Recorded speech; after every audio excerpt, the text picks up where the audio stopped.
regent of the heavens, say, why is everything either at sixes or at sevens? Say, why is everything either at sixes or at sevens? I have lived hitherto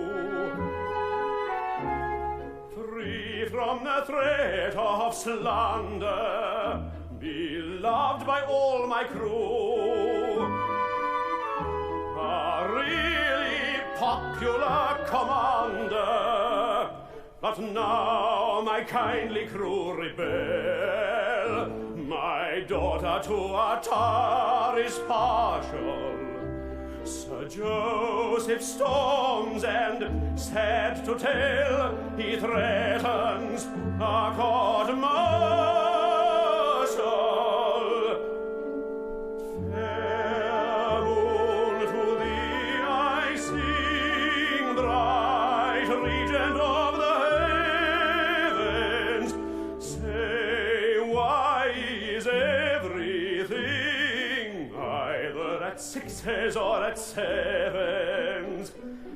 Fair moon, to thee I sing, bright regent of the heavens.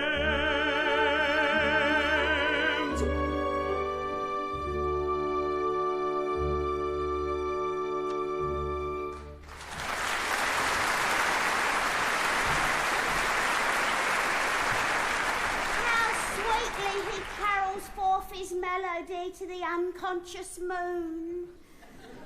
Of whom is he thinking? Of some high-born beauty it may be. Oh, who is poor little Buttercup that she should expect his glance to fall on one so lowly? And yet, if he knew, if he only knew... Ah, little Buttercup still on board. That is not quite right, little one. It would have been more respectable for you to have gone on shore at dusk. Oh, true, dear Captain, but the recollection of your sad, pale face seemed to chain me to the ship. I would fain see you smile before I go. Ah, little Buttercup, I fear it will be long before I recover my accustomed cheerfulness. For misfortune crowds upon me, and all my old friends seem to have turned against me. Oh, no, Captain, do not say all. That would be unjust to one, at least. True, for you are staunch to me. If ever I gave my heart again, methinks it would be to such a one as this. I am touched to the heart by your innocent regard for me, and were we differently situated, I think I could have returned it. But as it is, I fear I can never be more to you than a friend. Ah, I understand. You hold aloof from me because you are rich and lofty, and I poor and lowly. But take care. The poor bumboat woman has gypsy blood in her veins, and she can read destinies. Destinies? There's a change. There's a change in store for you. Change? Aye. Be prepared.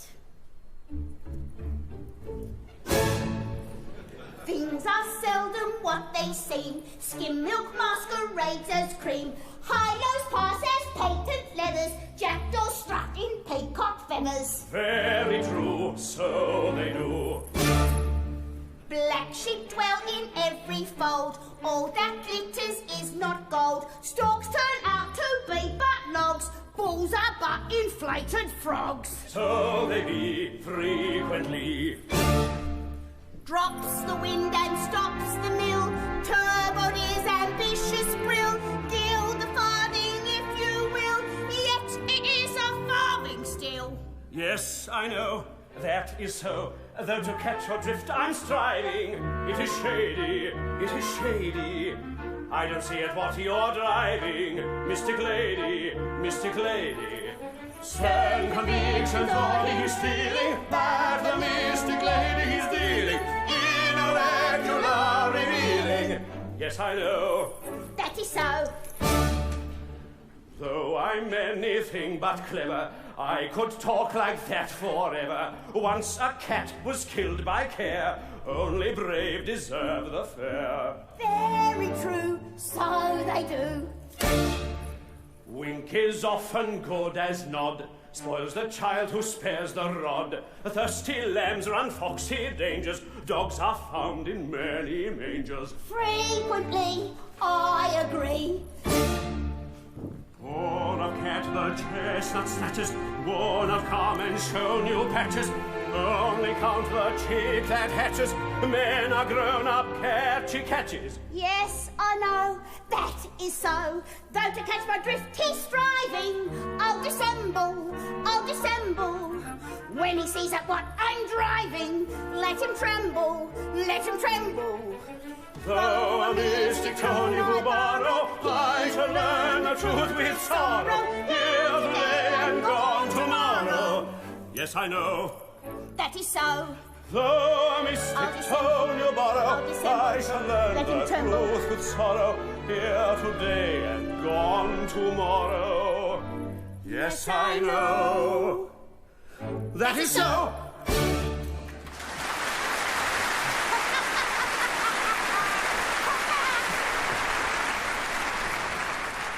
Incomprehensible as her utterances are, I nevertheless feel that they are dictated by a sincere regard for me.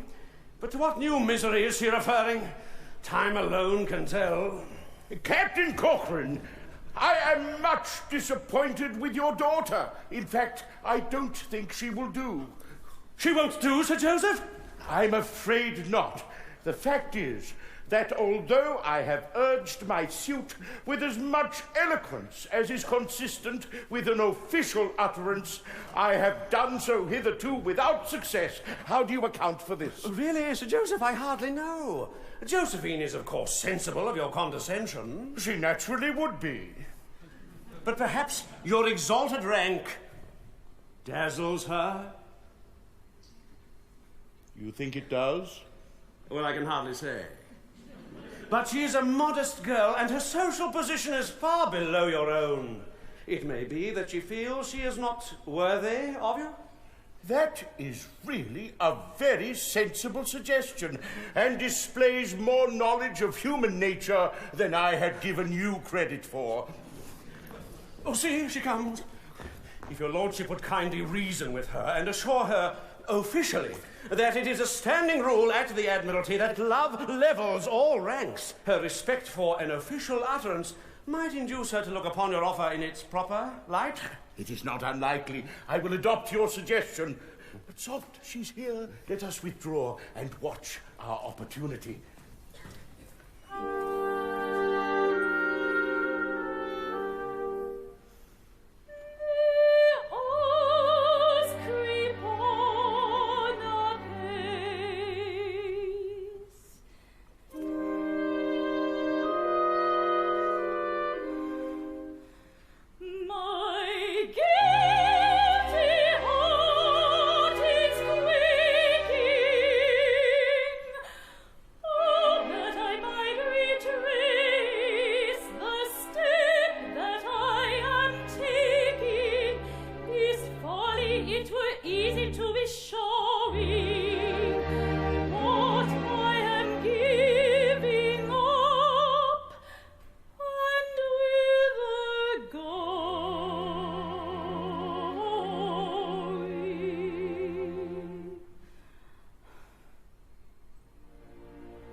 Distant Rome, rare blue and white, Venetian finger glosses, a house that's large and grand, and lacking no expenses for anything that's new at Marks and Spencer's.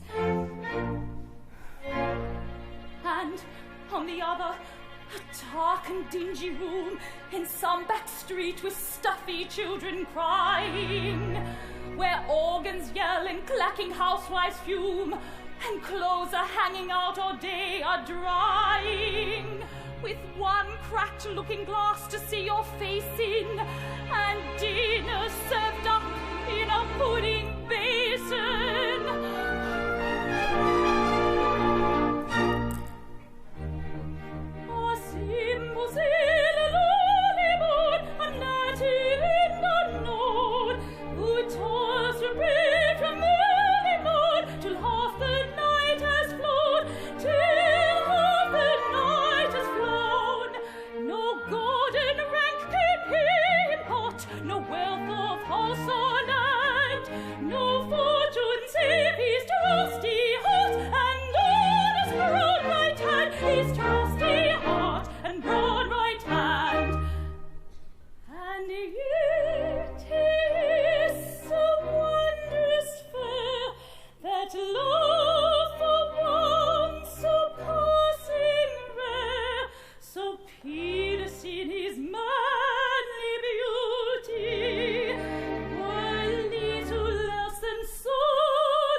Madam, it has been represented to me that you are appalled by my exalted rank. I desire to convey to you officially my assurance that if your hesitation is attributable to that circumstance, it is uncalled for. Oh, then your lordship is of the opinion that married happiness is not inconsistent with discrepancy in rank? I am officially of that opinion. That the high and the lowly may be truly happy together, provided that they truly love one another?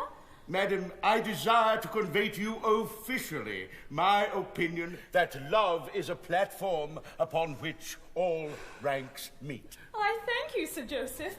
I did hesitate, but I will hesitate no longer. He little thinks how eloquently he's pleaded his rival's cause.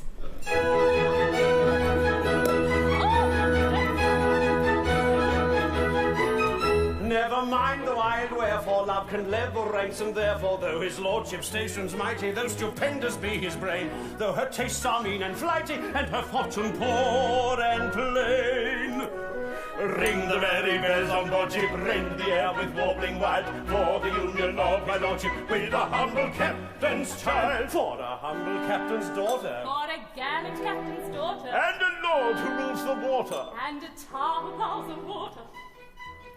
Let the air with joy be laden, ring with songs the air above, for the union of the maiden with the man who earns her love.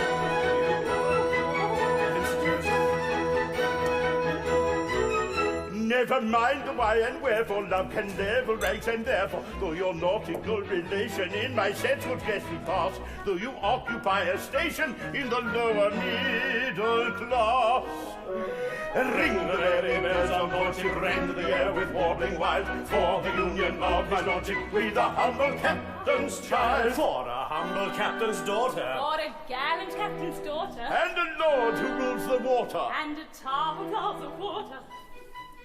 Let the air with joy be laden, ring with songs the air above, for the union of the maiden with a man who earns her love.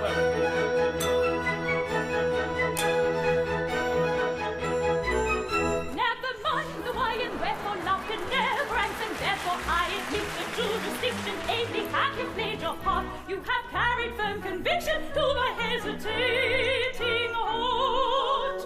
Ring the merry bells on board ship, rend the air with warbling wild, for the union of my lordship with a humble captain's child. For a humble captain's daughter. For a gallant captain's daughter. And a lord who rules the water. And a tar who plows the water.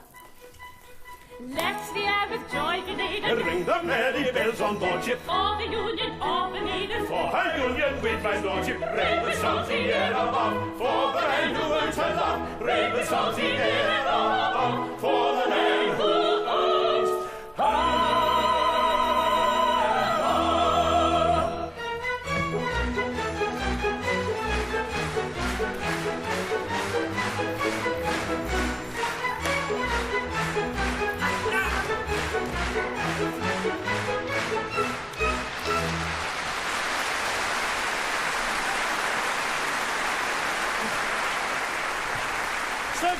Sir Joseph, I cannot express to you my delight at the happy result of your eloquence.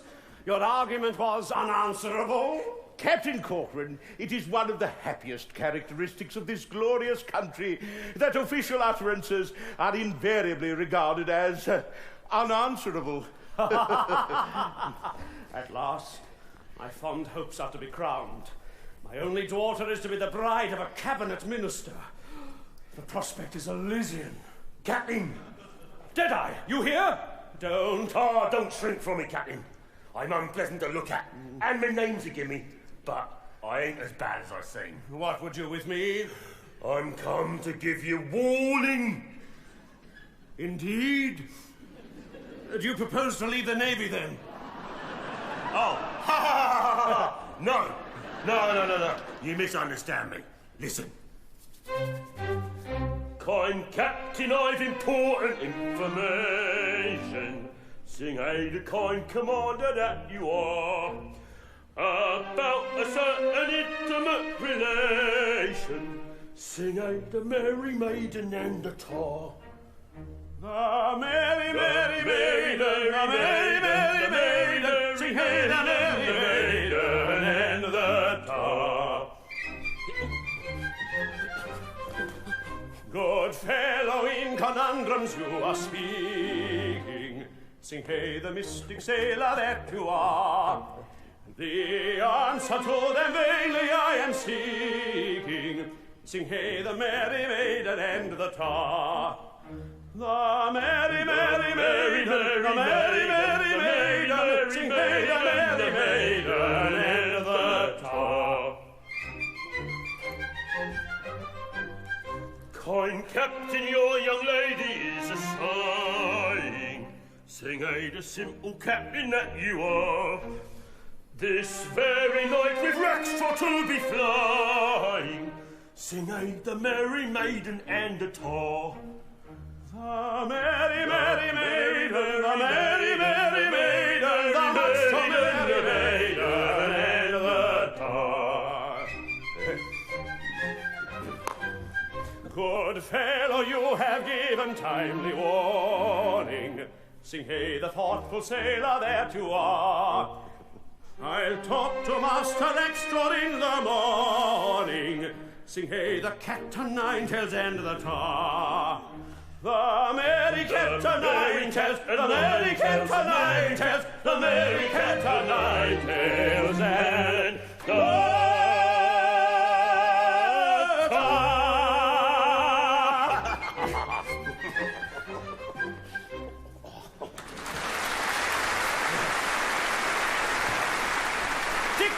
I thank you for this timely warning. I will at once take means to arrest their flight. This boat cloak will afford me ample disguise. So. They are foiled. Foiled! Foiled! Every hunted proceeding, breathing gently as we may. Every step with caution beating, we will softly skip away. Goodness me, what was that? Silent bee, it was the cat. It was the cat. They're right. It was the cat. My shot in action setting, I'm in will defray the fair. For a clergyman is ready to unite the happy pair. Goodness me, what was that? Silent bee, again that cat. It was again the cat. They're right. It was the cat. Every step with caution feeling, they will softly steer away. Every step with caution feeling, they will softly steer away. Hold! Pretty daughter of mine, I insist upon knowing where you may be going with the sons of the brine. For my excellent crew, though foes they could thump any, are scarcely fit company, my daughter for you. The hog and the doom, though foes they could thump any, was scarcely fit company for a lady like you. Proud officer, that haughty lip uncurl, vain man, suppress that superciliously, for I have dared to love your matchless girl, a fact well known to all my messmates here. Oh, horror! I, humble, poor, and lowly born, the meanest in the poor division, the part of epauleted scorn, the mark of courted division, has dared to raise his worthy eyes above the dust to which you'd mold me in madness glorious bright to rise. I am an Englishman, behold me. Is an Englishman. He is an Englishman,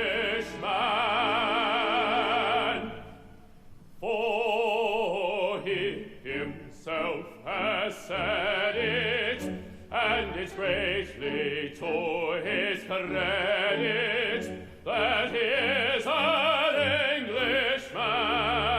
That is an Englishman. For he might have been a Rougean, a French or Turk or Prussian, or perhaps Italian, or perhaps Italian. But in spite of all temptations to belong to other nations, he remains an Englishman. He remains an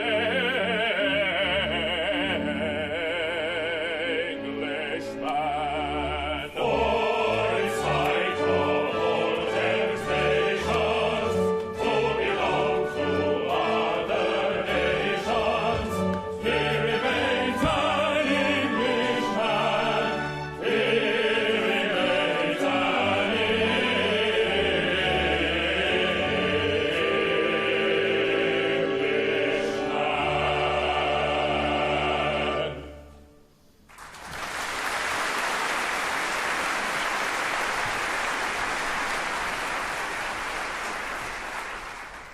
in uttering a reprobation to any British tar. I try to speak with moderation, but you have gone too far. I'm very sorry to disparage a humble foremast lad, but to seek your captain's child in marriage, why, damme, it's too bad! Yes, damme, it's too bad! Yes, damme, it's too bad! Did you hear him? Did you hear him? On the rest of all the best. Don't go near him, don't go near him. He is swearing, he is swearing. Ooh. My pain and my distress, I find it is not easy to express. My amazement, my surprise, you may learn from the expression of my eyes. My lord, one word, the facts are not before you. The word was injudicious, I'll allow. But hear my explanation, I implore you, and you will be indignant too, I vow. I will hear of no defense. Attempt none if you're sensible. That word of evil sense is wholly indefensible. Go, ribald, get you hence to your cabin with celerity. This is the consequence of ill-advised asperity. This is a consequence of ill-advised asperity. For I teach you all along to refrain from language strong, for I haven't any sympathy for ill-bred taunts. No more have his sisters nor his cousins nor his aunts. No more have his sisters nor his cousins nor his aunts. No more have his sisters nor his cousins nor his aunts. His sisters nor his cousins and the records of my cousins and his aunts. For he is an Englishman. For himself has said it, and his bravery told his credit, that he is an Englishman. That he is Now tell me, my fine fellow, for you are a fine fellow. Yes, Your Honor. How came your captain so far to forget himself? I am quite sure you had given him no cause for annoyance. Please, Your Honor, it was thuswise. You see, I'm only a topman, a mere foremast hand. Don't be ashamed of that. Your position as a topman is a very exalted one. Well, Your Honor, love burns as brightly in the forecastle as it does on the quarterdeck. And Josephine is the fairest bud that ever blossomed upon the tree of a poor fellow's wildest hopes. Darling! She is the figurehead of my ship of life, the bright beacon that guides me into my port of happiness, the rarest, the purest gem that ever sparkled upon a poor but worthy fellow's trusting brow. Very pretty, very pretty. Insolent sailor, you shall repent this outrage. Seize him. Oh, Sir Joseph, spare him, for I love him tenderly. Pray don't. I will teach this presumptuous mariner to discipline his affections. Have you such a thing as a dungeon on board? We have. They have. Then load him with chains and take him there at once. Farewell, my own, light of my life, farewell. For crime unknown I go to a dungeon cell.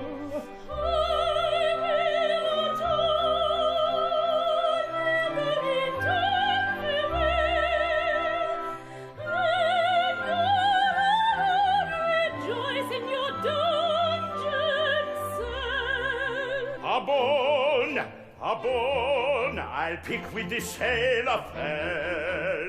Let him be shown at once to his dungeon cell. Hear no tale of the maiden he loves so well.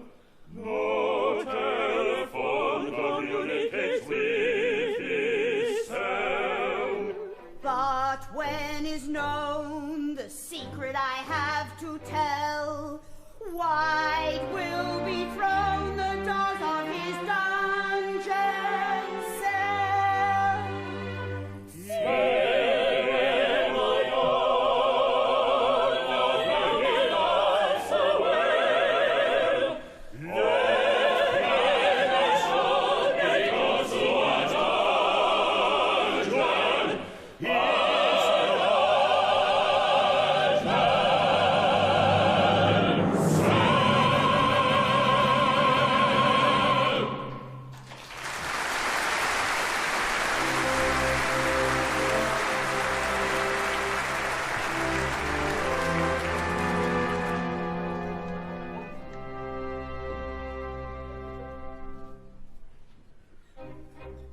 My pain and my distress, again it is not easy to express.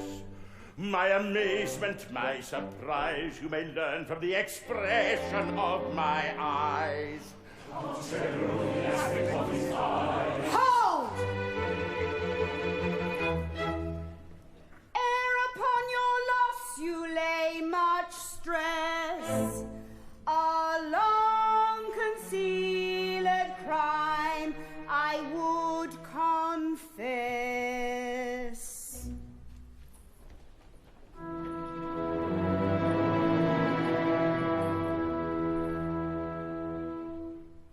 Many years ago, when I was young and charming, as some of you may know, I practiced baby farming. Now this is most alarming. When she was young and charming, she practiced baby farming. How many years ago? Two tender babes I nursed. One was of low condition, the other upper crust, a regular patrician. Now this is the position. One was of low condition, the other a patrician. How many years ago?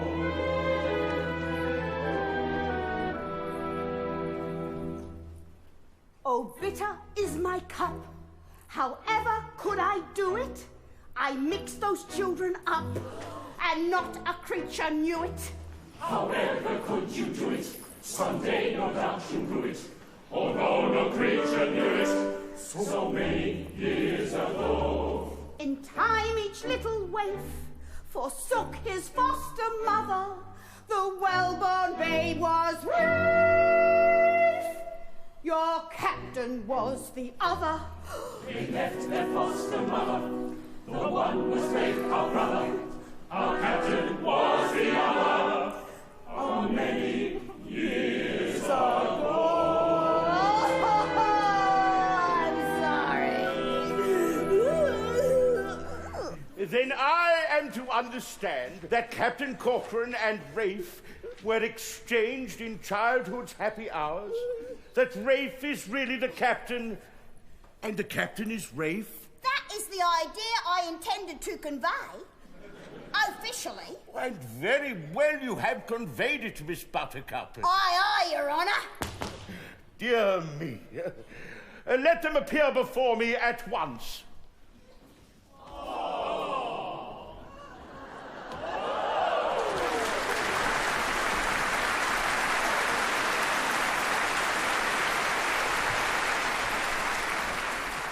My father, a common sailor. It is hard, is it not, my dear?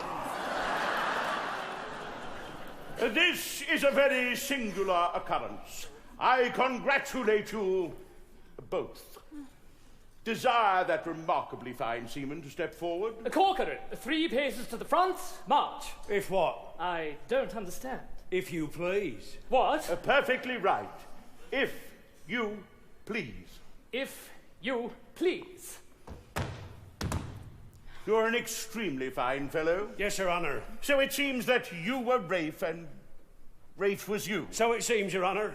Well, I need not tell you that after this change in your condition, a marriage with your daughter will be out of the question. Oh, don't say that, Your Honour. Love levels all ranks. Well, it does to a considerable extent. but it does not level them as much as that. Here, take her, sir, and mind you treat her kindly.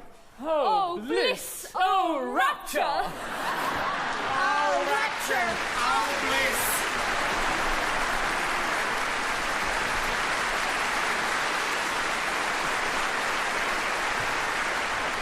Sad my lot and sorry.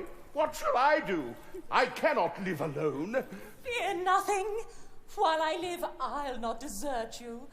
I'll soothe and comfort your declining days. No, don't do that. Oh, yes, indeed. I'd rather. Oh, very well, then. Tomorrow morn, our vows shall all be plighted. 3 loving pairs on the same day united. Oh, joy, oh, rapture, unforeseen, for now the sky is all serene. The God of day, the orb of love, has sprung his ensign high above. The sky is all ablaze. What a love is which is the lady of love. And if I find the maiden coy, and man of force decorous joy, in dream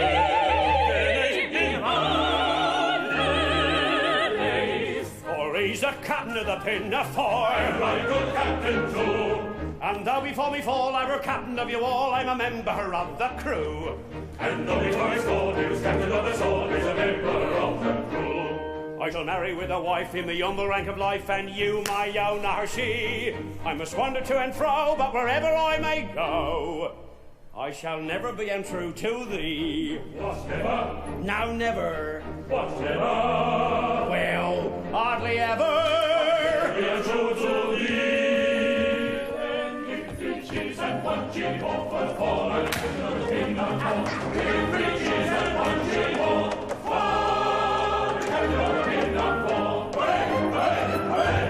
For he loves little Buttercup, dear little Buttercup, though I could never tell why.